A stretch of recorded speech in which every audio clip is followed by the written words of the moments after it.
สาวกสังโฆ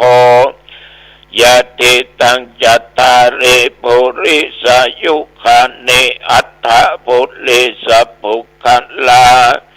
เอสะภะคะวะโตสาวกสังโฆอาหุนยโยปะอุนยโยทักขินยโยอัญชลีกรณิโยอนุตตรังปุญญเขตังโลกัสสาติยันตุนิมิตตังอวะมังคลัญจาโยจามนาโปสกุนัสสะสัทโธภาปะกะโหตุสุปินังอากันตังสังฆานุภาเวนะวินาสเมนโตโพชังโคสติสังฆาโตธัมมนังวิจโยตถาวิริยัมปิติปัสสติโพชังคาจัตตถาปะเรสัมมาทุเปกะโพชังคาสัตเตเตสัพพทัสสินามุนินาสัมมาตาขาตาภาเวตาภาอุลิกตาสังวัตตันติอภิญญายานิพพานายาจะโพธิยาเอเตนะสัจจะวัจเจนะโสติเตโอตุสัพพทาเอกัสสมิงสัมมะเยนะโทโมคคัลลานัญจกัสสปังขิลาเนตุกิเตติสวาโพชังเคสัตตะเทสะเยเตจะตังอภินันติตวาโรคามุตจิงสุตังคะเนเอเตนะสัจจะวัจเจนะโสติเตโอตุสัพพทาเอกทาธรรมราชาปิเขลัญเยนะปิปิลิโตจุนตเตเรนะตัญเยวะพนาเปตวานะสัทธัลลังสัมโมติตวาจะอาภัทธาตัมภาวุธาสิธานะโสเอเตนะสัจจะวัจเจนะโสติเตโอตุสัพพทาปะยินาเตจะอาภัทธาตินันนัมปิมะหิสินังมัคคะอัตตกิเลสาวะปัตตานุปัตติธัมมตังเอเตนะสัจจะวัจเจนะโสติเตโอตุสัพพทาภวตุสัพพมังคะลังรักขันตุสัพพเทวตาสัพพพุทธานุภาเวนะสัทธาโสติภวันตุเตภวตุสัพพมังคะลังรักขันตุสัพพเทวตาสัพพธัมมานุภาเวนะสัทธาโสติภวันตุเตภวตุสัพพมังคะลังรักขันตุสัพพเทวตาสัพพสังฆานุภาเวนะสัทธาโสติภวันตุเต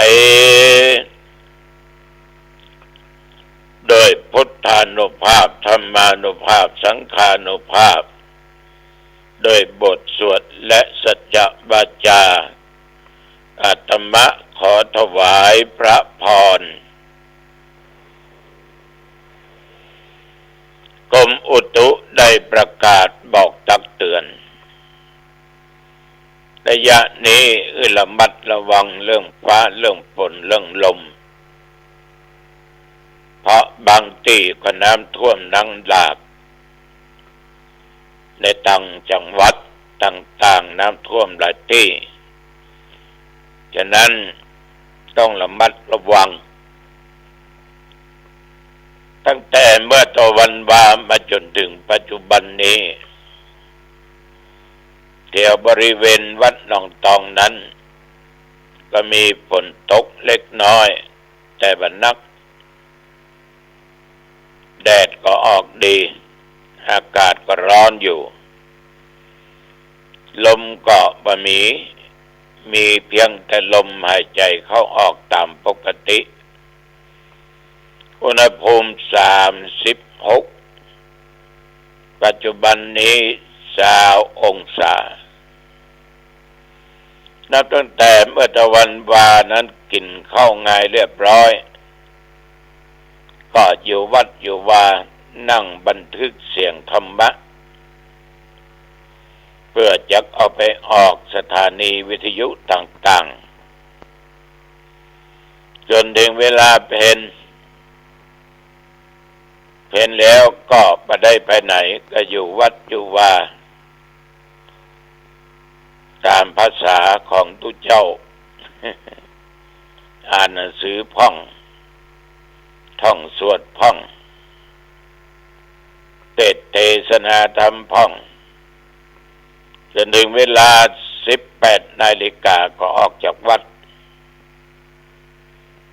ไปก็ร่วมกระทำบุญอายุวัฒนมงคลท่านเจ้าคณะตำบลหนองตองเขต2เจ้าวาดวัดหนองบัวปีนี้ท่านพระครูท่านนั้นมีอายุได้40 ปีเต็มท่านเป็นกรรมการหมู่บ้านรักษาศีล5ติดตามกับท่านเจ้าคุณเจ้าคณะจังหวัดละปูนไปตรวจดูหมู่บ้านรักษาศีล5หลายตนหลายองค์หลายจังหวัด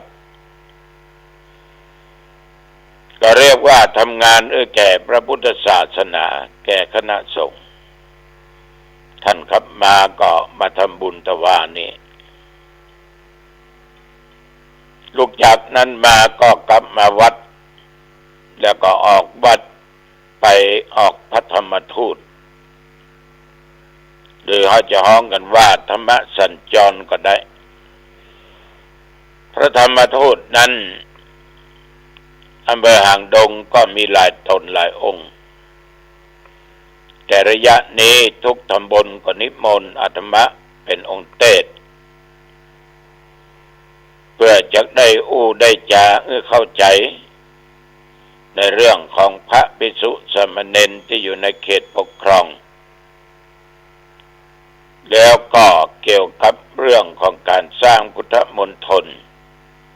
ที่อำเภอดอยหล่อก็ใช้เวลาเทศอยู่ประมาณ45 นาทีต้องขอบใจต่อตุเจ้าพระเนนไปหาเนนน้อย40-50 ตนก็ดีอกดีใจส่วนมากก็เป็นเนนไทยใหญ่มีถึงบลิกปิกป๊อกเนาะถึงใหญ่ถึงยังก็เลยฝากพระฝากเนนไว้กับญาติกับโยมแล้วก็เข้าสู่หัวข้อขอโทษหัวข้อธรรมขึ้นแล้วตั้งภาษิตว่านิพพานังปรมังสุขังนิพพานเป็นสุขอย่างยิ่งก็อธิบายในตามมรรคมีองค์8เพื่อญาติโยมได้รับฟังกันเพราะมรรคคือหนทางไปสู่แหล่งที่อันเป็นความสุขและจนถึงนิพพานได้กลับมาถึงวัดเวลา4 ทุ่มกว่าเล็กน้อยญาติโยมบรรทุกเขาปากกันนอกที่ปากทางเข้าโรงเรียนสวหรือโรงพยาบาลสันปะตองได้งานข่าวดำวันพรุ่งนี้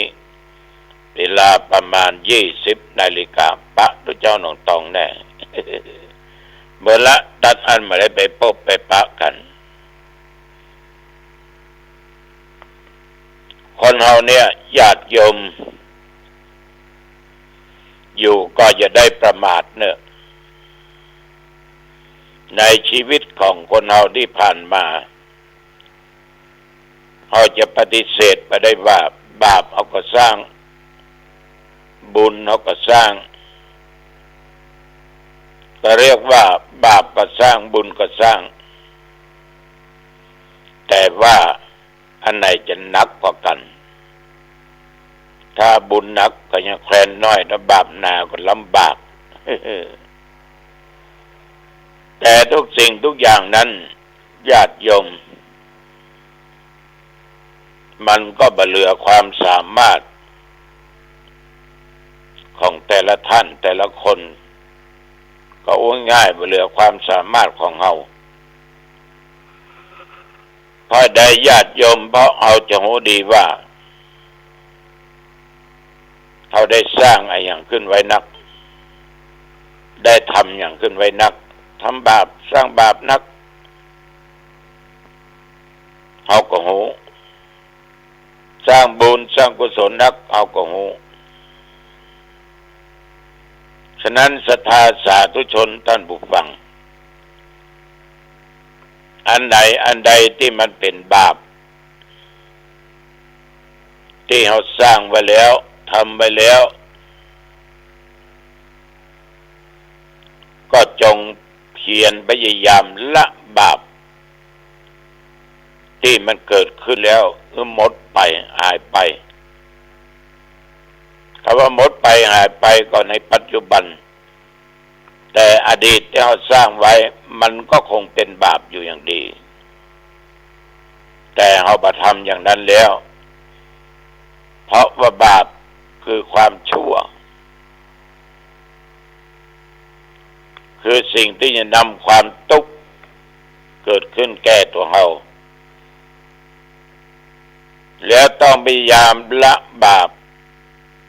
มาทำอีกหรือเกิดขึ้นอีกได้สันดาน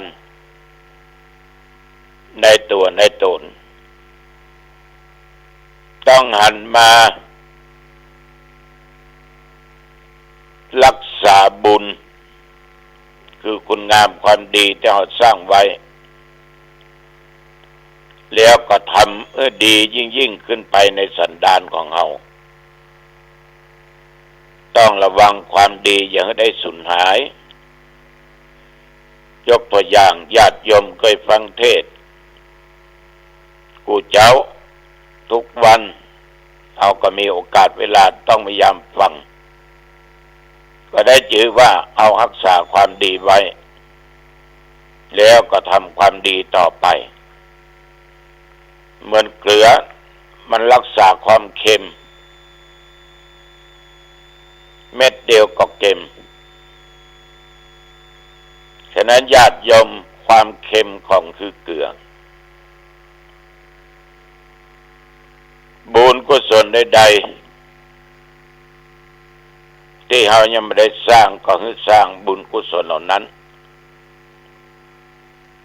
ญาติโยมอย่าท้อแท้อย่าหมดอะไรแต่ยาก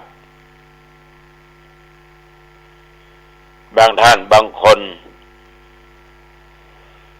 ทำบุญบอกว่าเบื่อละทำมานักต่อนักเปิ้นกึดเปิ้นสร้างเปิ้นอ้างเปิ้นแปลงเปิ้นตานโกยสลากตานต้นเงินต้นทองตานพระป่ากฐินปล่อยหลวงปล่อยน้อยบวชทุเปกบวชพระทำมาหมดละก็บ่หันได้อย่างขึ้นมาสักอย่างก็ท้อถอยได้กับญาติโยมเขาอยู่ได้มาทุกวันก็เพราะว่าบุญปัจจุบันอยู่ได้ก็เพราะบุญอนาคตไปหน้าก็เพราะบุญแม้จะตายจากโลกนี้ไปสู่โลกหน้าจะได้ไปสู่ทางดีก็เพราะว่าบุญ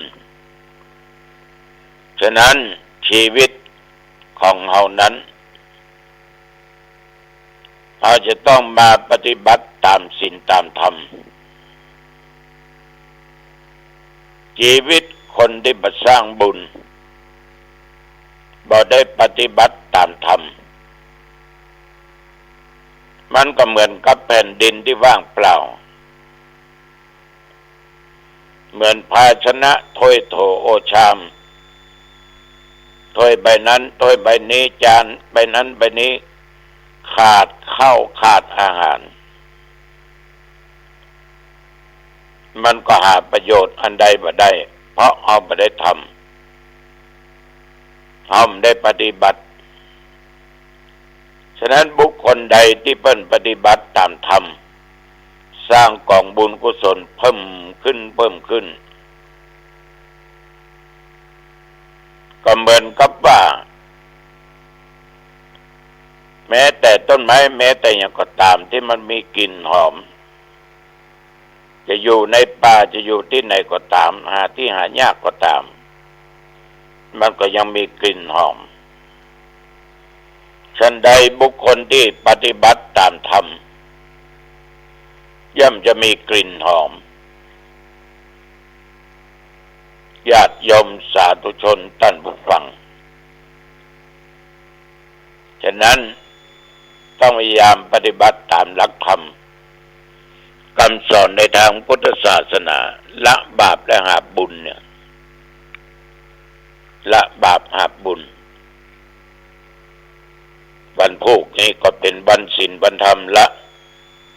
เป็นวันแห่งองค์สมเด็จพระสัมมาสัมพุทธเจ้าก็อยากจะเจริญพรญาติโยมสร้างบุญสร้างกุศลหนักๆขอขอบใจต่อคณะสงฆ์ตำบลหนองแก้วที่ได้มอบจตุปัจจัยสร้างพุทธมณฑลจำนวน 60,000 กองบุญ 60,000 กองบุญขอบใจนักๆขอบใจหลายๆคณะสงฆ์ตำบลอ่างดงก็ครบเรียบร้อยขอบใจอย่างยิ่งตำบลบ้านแบนก็เรียบร้อยนอกนั้นก็จะมอบเพื่อต่อไปโอกาสข้างหน้าทุกสิ่งทุกอย่างนั้นญาติโยมมันเป็นการสร้างบุญกุศลเพิ่มพูนบุญสิ่งที่ดีแก่ตัวเองก็ได้ชื่อว่าเอาฮักตัวเก่าเราจะได้มีความสุขถึงจัดนี้จัดหน้าต่อไปอย่าท้อนะโยมนะสู้ต่อไปเนอะเอาละวันนี้อุจาร์ไปมาเป็นเวลาพอสมควรอายุวันโนสุขังพลังพบกันใหม่โอกาสหน้าเจริญพรเหมือนลูกเพราะฉะนั้นพวกเราทั้งหลายความสุขไม่มีบทบาทต่อคำสอนของพระพุทธเจ้าสิ่งที่มีบทบาทต่อการปฏิบัติธรรมต่อ